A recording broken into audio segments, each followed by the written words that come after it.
everybody, it's Miss Lynn from Mill Creek Metro Parks. Welcome to a new edition of From the Archives, the Stories of Mill Creek Park. We are at a very busy intersection today, as you probably can see and hear. We are at the intersection of Glenwood Avenue and Falls Avenue. And this area that we are standing in has become known as the memorial entrance to Mill Creek Park.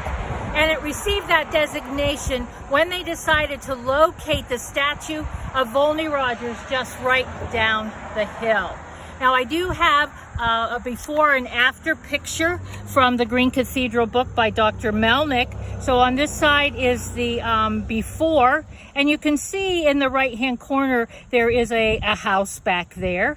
And that house actually belonged to the first superintendent of the park. His name was Bruce Rogers, and yes, he was related to Volney Rogers. He was his brother.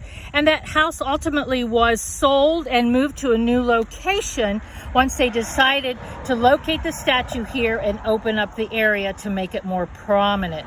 I do have a picture of the house, Dr. Jim. It was a rather nice looking house. And at one time it also did serve as the offices for Mill Creek Park. Well, Dr. Jim, the article that we're going to focus on today is from September 11th of 1921, and it talks about this beautiful stone building in front of us.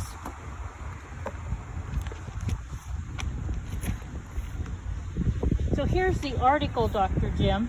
It talks about the work progressing rapidly in beautiful Mill Creek Park, and it talks about this stone office building that is in progress, and it will ultimately house the administration offices for the park and also the engineering offices.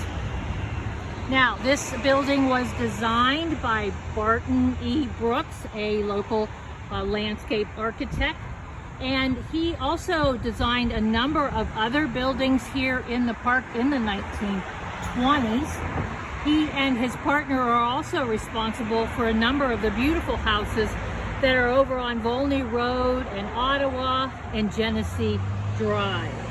Now, we do have a picture, Dr. Jim, of the preliminary sketch of the building.